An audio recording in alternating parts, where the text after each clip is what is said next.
chapter 23 is again continuing your contemporary issues in management, part 2. See, next one is workforce diversity. See, workforce diversity is basically understanding that there are a lot of people who are working in your organization. They comes from different background, they comes from different education background, they comes from different cultural background, they comes from different ethical background. और हमें उनकी respect कैसे करनी होती है. देखो, diversity का मतलब है डिफरेंट एलिमेंट ना. डिफरेंट एलिमेंट का मतलब ये, जब आप एक ऑर्गेनाइजेशन की बात करते हो उसमें different age, different race, gender, culture के लोग होते हैं ना. जब वो सब लोग एक साथ एक ही वर्क प्लेस में एक ही जगह पे काम करते हैं तो उनके बैकग्राउंड, उनके कैरेक्टरिस्टिक्स का एक दूसरे से क्लैश होना is very much normal. Now उन क्लैशेस को ही समझने की ज़रूरत होती है. जब हम वर्कफोर्स डाइवर्सिटी की बात करते हैं तो उसको हम दो डायमेंशंस में अंडरस्टैंड करते हैं. एक डायमेंशन होती है इनहेरेंट, जो हम में से कोई चेंज नहीं कर सकता, जैसे कि मेरी एज, मेरा रेस, मैं किस जेंडर को बिलोंग करती हूँ, मेरा सेक्शुअल ओरिएंटेशन क्या है, ठीक है, मैं किस तरीके से अब मतलब क्या मेरी एथनिसिटी है, मेरा इवन डायलेक्ट क्या है, मेरी लैंग्वेज क्या है, मेरी मदर टंग क्या है. इन सबको चेंज करना मेरे हाथ में नहीं है. They are very primary dimensions of mind. दूसरी होती है सेकेंडरी डायमेंशन. सेकेंडरी डायमेंशंस होती हैं जो मैंने वक्त के साथ अडेप्ट की हैं. मेरा एजुकेशनल बैकग्राउंड, मेरा इनकम लेवल, मेरा खुद का बिलीफ, मेरा वैल्यू सिस्टम, मेरी खुद की सोच, मेरा थॉट प्रोसेस, मेरा वर्क एक्सपीरियंस, ये मेरे वर्कफोर्स डाइवर्सिटी का सेकेंडरी डायमेंशन है. Now whether workforce diversity is important for an organization और नॉट, वो क्यों है. देखो, वर्कफोर्स डाइवर्सिटी अपने आप में एक अच्छी चीज़ भी है क्योंकि you need to attract more talent. You can't say that only men will work और women will work. No, every, कहते हैं ना, diversity comes with certain skills, comes with certain range of ideas, comes with certain critical thinking. So आपको उसको भी अपनी organisation में attract करना ज़रूरी है. दूसरा, diversity always leads to increase in productivity. It's a very well known fact. Why? Because when your, you can say, when your workers are from different background, ठीक है, they understand problem with different concepts, जिसे हम बोलते हैं diverse angle. उसकी वजह से क्या होता है, if one is not able to solve the problem, maybe another one is finding the solution of the problem. So वो जो higher diversity होती है वो higher efficiency भी लेके आती है. ठीक है. Then you have a ability to deal with the diverse market. Market अपने आप में बहुत डाइवर्स है. इंडिया अपने आप में एक बहुत ही डाइवर्स कंट्री है. यहाँ पे लोग, उनके कल्चर, उनकी नीड्स, उनकी टेस्ट, उनकी प्रेफरेंसेस हद से ज़्यादा अलग है. ठीक है. So that is why when you have people representing different age, different gender, different culture, different ethnicity, different states, तो वो आपकी ऑर्गेनाइजेशन के लिए हमेशा और मोस्टली एक पॉजिटिव रोल ही प्ले करता है. ठीक है. Now sometime it's all about diversity using in a better decision making context. देखो, लोग होमोजीनियस नहीं होते, लोग हेट्रोजीनियस होते हैं. Why people are heterogeneous? क्योंकि उनके बैकग्राउंड, उनके एजुकेशनल, उनके इनकम, उनका जेंडर, ये सब अलग अलग है. ठीक है ना. हेट्रोजेनिटी ऑफ द ग्रुप जो होती है वो हमेशा एक क्रिएटिव और इनोवेटिव कॉन्सेप्ट हो सकती है अगर आप उसे ढंग से यूज़ करो तो इसीलिए वो लॉन्ग टर्म में एक बेटर डिसीजन मेकिंग की ट्रिक भी हो सकती है. Then when your organization is supporting workforce diversity, they are actually building a good image in the society because they are showing an example that we do not bifurcate or differentiate between people. We accept people from different religion, from different background, from different skills, and we welcome them all. So that is why it creates a good image of the organization. Then it prevent unnecessary employee turnover altogether. क्योंकि जब your organization is happy with the diversity, people are happy with the diversity, they feel supportive, they feel that there is an environment जो कि उन्हें understand करता है, तो उस case में रिटेंशन ऑफ द एम्प्लॉय थोड़ी ईजी हो जाती है. Now, prevention against lawsuit. किसी भी ऑर्गेनाइजेशन में when you have different class of people, it's very clear that you give, कहते हैं ना, encouragement to all classes of people. तो उस केस में आपके अगेंस्ट कोई ऐसा लॉ केस और लिटिगेशन नहीं हो सकता जिसमें कि आप ये कहो कि यू आर बायस्ड. सो वो बायसनेस वाला कॉन्सेप्ट हट जाता है. Then it improves creativity and innovation. People from different background comes with different knowledge structure. तो इस वजह से आप ये कह सकते हो कि एक डाइवर्स ऑर्गेनाइजेशन आपकी, एक डाइवर्स वर्कफोर्स आपकी ऑर्गेनाइजेशन में इनोवेशन और क्रिएटिविटी लेके आती है. And it may increase profits also because ultimately when your employees are happy, it can be easily seen in your improved performance, in your improved quality, maybe good reputation, low turnover, and all these things leads to less cost and higher profit. If people have adapted to the workforce diversity, if they have adapted and they are very much aware with the understanding of those, they are communicating, they are understanding each other, then the mutual respect will increase and the conflict will reduce. It also promotes corporate effectiveness, attractiveness. See, you will be finding Google very attractive, not only because of it's an international company, because when you enter in the organization, you will understand that everybody is welcome there, whether it is an African or whether it is an Indian or whether it is a US citizen. They are all welcome. So that kind of recognition and appreciation is there, and that is why your company becomes attractive.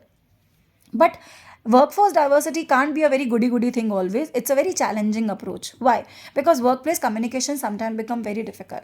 An Indian communicating with of African may finding difficult. Maybe their dialects are different, their pronunciations are different. Okay, it's not only about the Hindi English. Sometimes the English people can't communicate because someone is speaking it with such a fluency, someone is not speaking it, and getting a connection in between is problem. ठीक है, जैसे अभी अगर मैंने एकदम तेज़ी से बोला तो किसी को समझ में आया होगा, मे बी किसी को नहीं समझ में आया, अब वो जाके शायद दोबारा सुनेगा, अरे मुझे समझ में आया क्यों नहीं. प्रॉब्लम क्या होती है? The way you are using your language, that is also important. You are using your body language differently in different region. The women and men are being treated in different countries. There are lot of barriers. Sometimes there are communication barriers, sometimes there are opinion barrier. ये जो barriers होते हैं, ये इस workforce diversity का inherent part है. आप इसे अगर पॉजिटिवली नहीं यूज़ कर पाओगे तो ये आपकी ऑर्गेनाइजेशन के लिए नेगेटिव वर्क करेगा. ठीक है. Sometime you have biases. Rather than making decision, you will try, you will judge person कि ये इस रीजन का है तो ऐसे बिहेव कर रहा है.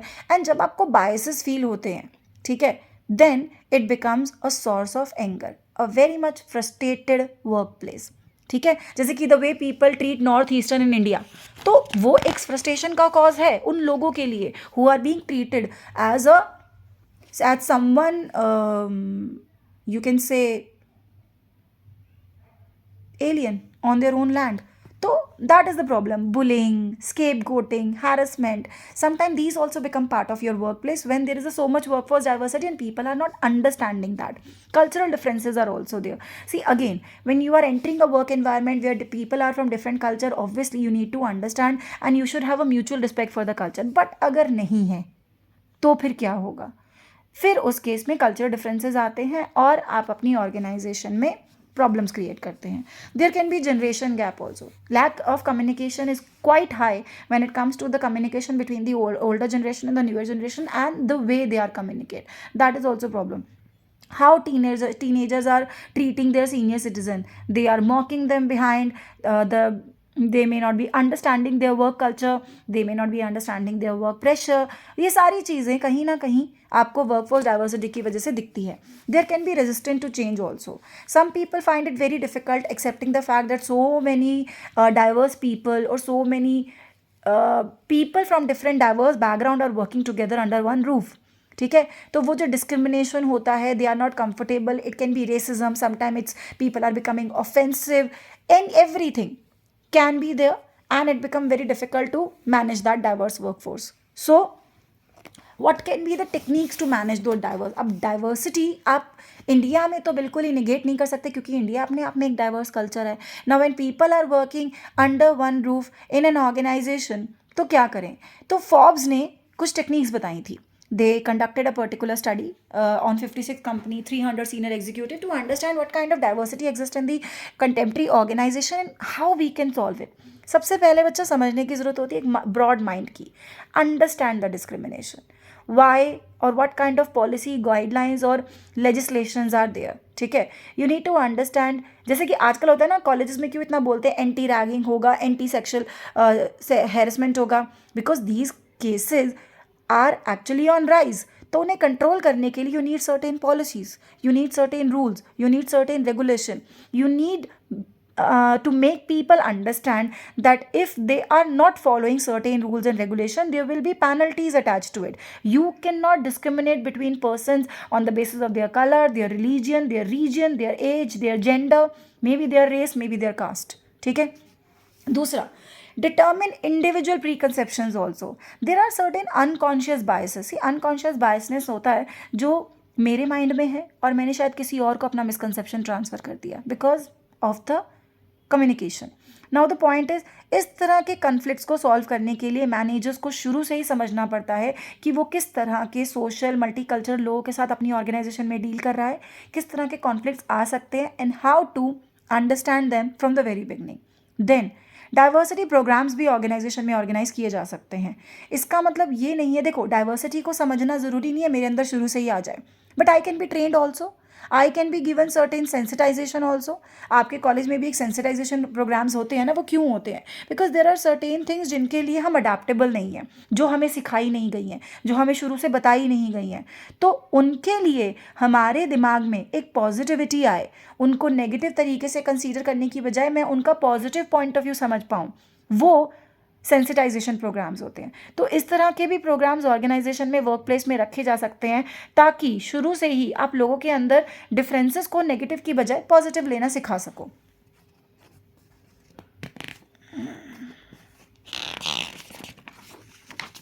Then comes your communication. See communication is key to everything actually. Communication का मतलब ही यही है, जैसे कई बार क्या होता है, if you see even in college, if there are two people from the same region और from the same religion, they will start talking in their common language. Now the problem is, never talk in the common language in the public place. Why? Because the other person may think that you are avoiding or you are trying to actually, कहते हैं ना, hijacking their skills. Not skills but their thought process. क्यों? क्योंकि अगर कोई आपके सामने अपनी लैंग्वेज में बात करेगा which is not understandable to you, then your thought will always become ये मेरे बारे में ही बोल रहा है. That is a very common scenario. ठीक है. So if you want a free flow communication in your organization, have a simple one language in which language your organization is suppose to talk. Do not, जैसे कि English is the main language in our country and in all the countries. Why? Because if you are sharing your idea, your concern, your query, you are giving solution, you are trying to communicate with the people of your organization, you just cannot communicating in a language which is not understandable to the surroundings. तो उस चीज़ को याद रखना, समझना बहुत ज़रूरी है. Then establishing the diversity monitoring system. See, monitoring system are in organization, in colleges. Why? To understand that if there is any kind of problem, if there is any kind of complaint, people are having bitter experiences, people are having problems in the organization, then वो एक diversity report और diversity audit के काम होते हैं. अब ये क्या होता है? There are certain committees in the organization जो ये चेक करती हैं कि आपके ऑर्गेनाइजेशन में जो लोग फील कर रहे हैं वो एक्चुअली एग्जिस्ट करता है या नहीं, और it is just their internal feeling. They have to understand कि what kind of diversity is actually existing in the organization, how it is affecting the efficiency of the people. Then employee empowerment culture is actually a key to solving the problem associated with the workforce diversity. Understand that each and every employee is important. Encourage all the employees to understand that everybody is different but innovative in one or the other way, how to coordinate with each other. Make them understand that everybody is important in the organization. So I am not discriminating whether you are my brother or not my brother, or of my religion or of the gender, and I am favoring you. No, you are not favoring anyone. You are always favoring the talent. That is the point. So here comes the point. It should be diversity and inclusion. See diversity and inclusion का मतलब भी यही है that आपकी organisation की policies, practices होनी ही ऐसी चाहिए जिसमें कि ये बहुत क्लियर कट स्ट्रक्चर हो that you are actually culturally and socially accepting people, you are treating them equally, you are not discriminating them on any of the random issue. ठीक है. You are supportive, you are not a kind of a business environment where you are bifurcating people on the basis of their religion or maybe any other thing. You are a kind of an organization which is a participatory business environment which include people in their decision making who clearly concentrate on the concept of equality and equity. ठीक है ना. Diversity and inclusion actually goes in hand India है, diversity तो होगा ही, लेकिन और आपको उसको इंक्लूड भी करना होगा, लेकिन आप उसे कैसे हैंडल करते हो, दैट इज़ द प्रॉब्लम. अब अगर आप उसे नेगेटिवली हैंडल करते हो तो it will become a very challenging situation for you. It will become a cause of harassment, legal controversy, deadlock. आप उसे कैसे हैंडल करते हो? Now you are treating one employee differently from the other because of the religion. You are creating problem for your own self. How you are managing those diversity, that is also one of the issue. सो एक organisation में diversity and inclusion हम कैसे ला सकते हैं? देखो, दो चीज़ें समझो. There is knowledge and there is acknowledgement also. आपको ये पता होना चाहिए कि आपकी ऑर्गेनाइजेशन में कैसी डाइवर्सिटी है, और आपको उसको एक्नॉलेज भी करना चाहिए रादर देन इग्नोरिंग इट। ठीक है, आपको ये समझना पड़ेगा that gender diversity is there in an organization, male and female are there in organization, so you have to understand that you have to give the maternity leave to the female because there is a diversity. Male and female are different. Female needs maternity leave, females need childcare leave, which a man doesn't. तो there are certain diversity, you have to respect it. दूसरा, आप अपनी organisation का ये culture बना सकते हो, अपनी ऑर्गेनाइजेशन की आइडियोलॉजी, बिलीफ, वैल्यू सिस्टम, जहाँ पे एवरीबडी इज़ वेलकम, जहाँ पे सारे डिफरेंसेस को इकट्ठा करके आप अपनी ऑर्गेनाइजेशन का एक कॉमन कल्चर बना सकते हो. नाउ ऑल्सो क्रिएट एनवायरनमेंट जहाँ पे आप उस डाइवर्स टैलेंट को रखो. देखो, it is not very easy कि आप हर जॉब के लिए बेस्ट पर्सन को रख पाओ. कॉस्टली है, मुश्किल है, लेकिन फिर भी एक ऑर्गेनाइजेशन को लॉन्ग रन में एक ऐसा एनवायरनमेंट बनाना चाहिए जहाँ पे everybody has to be supportive with each other. ठीक है, participative and democratic environment. Then regular training, sensitization, जो मैंने शुरू में बोला अभी, sensitive training. Please be aware that everybody is different in terms of their religion, behaviour, attitude, sensitivity, सब कुछ.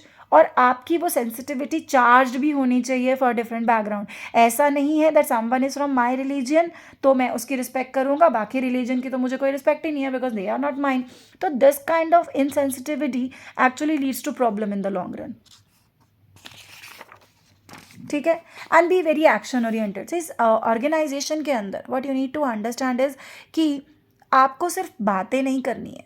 If you are saying that I am supporting religion one in my organisation but you themselves is lacking acceptability, तो problem है. हर organisation को act करना ज़रूरी है, छोटी छोटी चीज़ों को भी इग्नोर नहीं करना. अगर डाइवर्सिटी है, कोई प्रॉब्लम दिख रहा है, हैरेसमेंट दिख रहा है, कोई रैगिंग कॉन्सेप्ट दिख रहा है, तो उसके लिए उसी वक्त एक ऑडिट या मे बी ग्रीवेंस सेल बनाना या मे बी एम्पैथेटिकली उस पर्सन से बात करना, उसकी प्रॉब्लम को सॉल्व करना, रेगुलर बेसिस पे इन चीज़ों को समझना बहुत ज़रूरी है. You just can't be doing things on paper only. ठीक है, that was diversity. Next is about the freelancing. See, freelancing क्या होता है? फ्रीलांसिंग का मतलब ये होता है, कई बार ऑर्गेनाइजेशन में people are hired on the basis of their knowledge, skill, experience. ठीक है, but for a very limited time period, या किसी एक पर्टिकुलर कस्टमर पे को सर्व करने के लिए. जैसे कि for example when you our editor of your newspaper, तो आप उसके एम्प्लॉई हो, लेकिन आपको कॉन्ट्रैक्ट पे रखा गया 2 महीने के लिए एक कॉलम लिखने के लिए ऑन रेगुलर बेसिस, तो आप उसके फ्रीलांसर हो. Once the column ends, your work with the newspaper also ends. Now freelancer self employed भी हो सकते हैं कि मैं खुद जाके वो काम करूँ, या फिर उन्हें प्रोफेशनल भी हो सकते हैं, उन्हें हायर किया जाए. ठीक है, they are normally called to complete a particular job, जिसे गिग्स भी कहते हैं. Freelancer are for that period, freelancer are always for fixed period. ठीक है, नाउ दिस फ्रीलांसर्स और gig economy has actually become a new era. यहाँ पे एक पर्सन को आपको ज़रूरत होती है उस पर्सन की for a particular time period, may be to serve multiple clients और वट एवर टाइम पीरियड ही और शी फील्स कि वो काम कर सकता है, लेकिन उसके लिए आपको एक फिक्स प्राइस भी देना पड़ता है. ये फुल एम्प्लॉय नहीं होते हैं, फुल टाइम एम्प्लॉय नहीं कहते हैं. Freelancers have their own freedom, their own flexibility. वो जब काम करना चाहेंगे अपने शेड्यूल के अकॉर्डिंग, अपने स्ट्रक्चर के अकॉर्डिंग, अपनी कन्वीनियंस के अकॉर्डिंग करेंगे.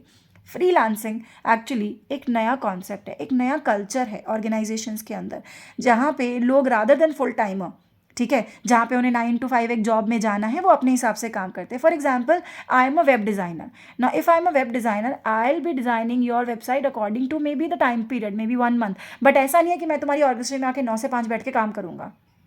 मैं अपने हिसाब से आपको वो काम करके दूंगा, बट मैं काम करूँगा. That is a kind of a freelancers are doing. Now freelancing के एडवांटेजेस क्या होते हैं? That is very simple. See, you have more control over your job, you have more flexibility. आप जब करना चाहे कर सकते हो. There is no need to commute, एक जगह से दूसरे का जाने की ज़रूरत नहीं है. Usually freelancing is at your own space. Then stress कम होता है, ऑफिस की टाइमिंग, टाइम पे पहुंचना, ट्रैवलिंग, लोकेशन, जाना, फॉर्मली तैयार होना, ये सब चीज़ें इनका पार्ट नहीं होती हैं. And sometimes it's exciting also because every day you are getting new job, meeting with new client, meeting in new environment. तो वो चीज़ एक जॉब एक्साइटमेंट बताती है. लेकिन इसमें गारंटेड कैश फ्लो नहीं होता because you are not a full time employ. Your remuneration fixed according to the time period और according to the job given to you. Now next time job is coming और not, ऐसा तो नहीं है. कोई retirement benefit नहीं है, कोई बोनस नहीं है, कोई टारगेट सैलरी नहीं है. कभी कभी ये डिस्ट्रैक्शन भी होता है. डिस्ट्रैक्शन इसलिए होता है because you are actually every time you are searching for new client, may be something some exciting work.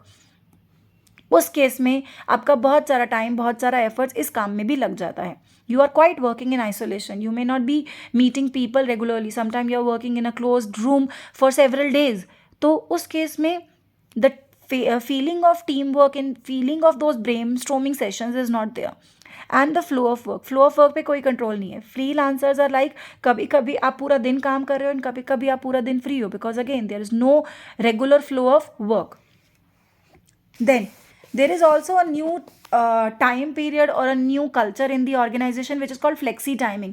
पहले क्या होता था, स्टैंडर्ड जॉब्स होती थी 9 to 5, सुबह 9 बजे जाओ 5 बजे आओ. अब कॉर्पोरेट कल्चर है where you have shifts. maybe you are starting from 9, maybe you are starting from morning में 9, maybe you are working for only 2 hours, maybe you are working for 6 hours, maybe you are working for 18 hours. there is no fixed duration. ठीक है. now the point is कि flexible timings में होता क्या है. आप पूरा डेली काम कर रहे हो, आप मंथली आवर्स के बेसिस पे काम कर रहे हो, आप डेली टारगेट के बेसिस पे काम कर रहे हो. It depends upon the kind of the work you are doing. You are working in McDonald's, you are working for 4 hours. You are working in an organization, you are working for morning shift, you are working in evening shift. It all depends upon the work culture. Now, organization को क्या benefit मिलते हैं ऐसी flexi timing लोगों को देने से. एक तो लोगों का जॉब सेटिस्फैक्शन बढ़ता है, एब्सेंटिज्म कम हो जाता है, ईजी हो जाता है रिक्रूटमेंट करना. उनका स्ट्रेस, उनकी फैटिगनेस, ये सब वक्त के साथ कम हो जाता है. उनका खुद का सेटिस्फैक्शन बढ़ रहा होता है. स्टाफ ज़्यादा टाइम के लिए आपके पास रहता है. आपके ट्रेनिंग पे एक्सपेंसेस कम हो जाते हैं. आप ज़्यादा हायर स्किल लोगों को अपने पास अट्रैक्ट कर पाते हो क्योंकि आप उनकी टाइमिंग उनको दे पा रहे हो. कस्टमर की सेटिस्फैक्शन बढ़ती है because your work force is satisfied.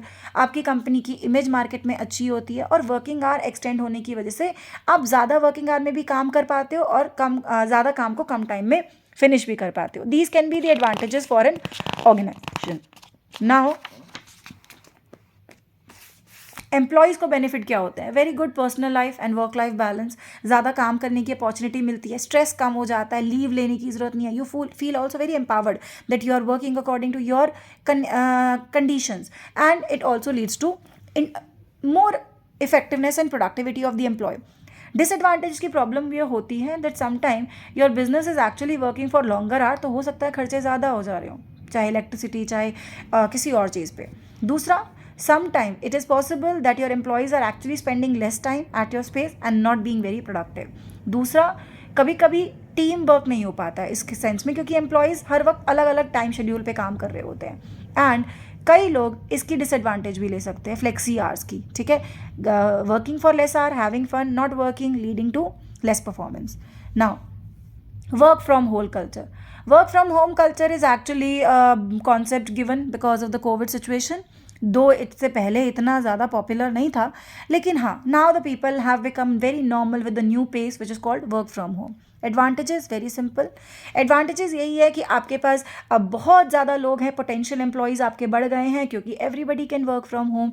You have new employees in your organization, you have new skills in your organization. Labour का टर्नओवर कम हो गया है क्योंकि वो घर में बैठ के आराम से काम कर सकता है.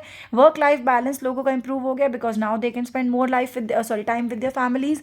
पीसफुल एटमॉस्फेयर हो गया है. Depends upon how you are concentrating on your work, whether you are in organisation और at your home. And because most of the people are working from their home, the lot of cost in terms of overhead is being saved in an organization. तो disadvantage क्या है? Disadvantage ये, now you do not have control over the working of your people. You can't control them when they are sitting at their home. तो supervision कम हो गया है. Huge investment is required क्योंकि टेक्नोलॉजिकल सपोर्ट आपको उनको देना पड़ेगा. When they are working from home, every software is to be made available at the convenience of their home also. Because now they are working, they are accessing the data of the organization at the remote location. तो उसकी वजह से confidentiality का issue आता है. It is very difficult अब collaborations करना, वो सब प्रॉब्लम आती है क्योंकि now everybody is working according to their convenience. And most important, जो पहले होता था कि ऑर्गेनाइजेशन में कम्युनिकेशंस हो रहे हैं, मीटिंग्स हो रही है, ब्रेन स्टॉर्म सेशन हो रहे हैं, आजकल the meeting have been taking place on the Google Meet and everything. So वो कल्चर थोड़ा सा ख़त्म हो गया है। Then the next concept is about coworking. See coworking का मतलब ये है ऑर्गेनाइजेशन में आप एक जैसे कि टिपिकल यूजर्स ऑफ को वर्किंग होते हैं, जैसे मान लो सेल्फ एम्प्लॉयड हो, टेली कम्युनिकेटर हो, फ्रीलांसर हो, ये सब लोग जो हैं ये अब को वर्किंग में जा रहे हैं। को वर्किंग का मतलब है कि आप अपनी ऑर्गेनाइजेशन में एक कॉमन इंफ्रास्ट्रक्चर, जैसे कार पूलिंग होता है, कॉमन इंफ्रास्ट्रक्चर बना दो, इक्विपमेंट का, यूटिलिटी का, सर्विसेज का, इवन रिफ्रेशमेंट का। ये सारी चीज़ों की वजह से आपकी ऑर्गेनाइजेशन में को वर्किंग का कॉन्सेप्ट आता जा रहा है। आप एक ऑफिस स्पेस शेयर कर रहे हो, बेसिकली एक ही ऑफिस है, उसमें 2 3 4 लोग हैं जो एक ही साथ एक ही पॉइंट पे काम कर रहे हैं। Small enterprises, medium enterprises, startups में ये कल्चर बहुत कॉमन है। लार्ज एंटरप्राइजेस भी अपने ऑफिस, क्योंकि लार्ज एंटरप्राइज के पास बहुत स्पेस होता है, so they can give separate space so everyone. लेकिन नॉर्मल या स्मॉल ऑर्गेनाइजेशन के अंदर coworking has become a new concept. ठीक है। So what exactly is coworking? Coworking का मतलब है अपना वर्क स्पेस को शेयर करना, 24/7 एक दूसरे को एक्सेस करना, board room, meeting room, printer, copier, lounges, cafeteria, kitchen, wifi, ये सारी सर्विसेज को वर्किंग के कॉन्सेप्ट में लेके आना। नाउ इसके एडवांटेजेस क्या हैं? देखो, इसके एडवांटेजेस सबसे बड़े यही हैं कि जो लाइक माइंडेड पीपल होते हैं, जो दूसरे साथ काम करना चाहते हैं, दे बिकम और they bond with each other very well. तो वो अपनी ऑर्गेनाइजेशन में एक अच्छा एनवायरनमेंट ला पाते हैं। फ्लेक्सिबल पेमेंट ऑप्शंस होते हैं, कई लोग आएंगे को वर्किंग में वीकली काम करेंगे, कोई डेली काम करेगा, कोई इवन आर्ली करेगा। तो उस केस में क्या होता है, आपको वो एक्सपेंसिव लीज लेने की ज़रूरत नहीं होती। Someone is coming working on this desk every day, then another one is coming. आपको हर किसी के लिए नया स्पेस क्रिएट करने की ज़रूरत नहीं है। क्रिएटिविटी बढ़ती है, लोग एक दूसरे के साथ इंटरेक्ट करते हैं ज़्यादा, अगर वो सिमिलर इंटरेस्ट के हैं और लाइक माइंडेड पीपल हैं। ठीक है। स्टार्टअप्स के लिए इनिशियल कॉस्ट बहुत कम हो जाती है, it's a very good boom for them. Disadvantage क्या है? डिसएडवांटेज है वो लोग जो वर्क स्पेस शेयर नहीं करना चाहते, अगर उन्हें करना पड़ता है तो उनको प्रॉब्लम होती है। ठीक है। They do not want noise, they do not want distraction. तो कई लोगों के लिए वो बिगेस्ट डिसएडवांटेज हो जाती है। और जिन लोगों को प्रिवेसी चाहिए उनके लिए तो coworking is a no case, because अगर आपको प्रिवेसी चाहिए तो you can't work with someone in the same room, तो दैट इज़ द प्रॉब्लम। तो this was your contemporary issues in management. Listen it to carefully, you will be able to understand it. Still, I'll be always there to solve it.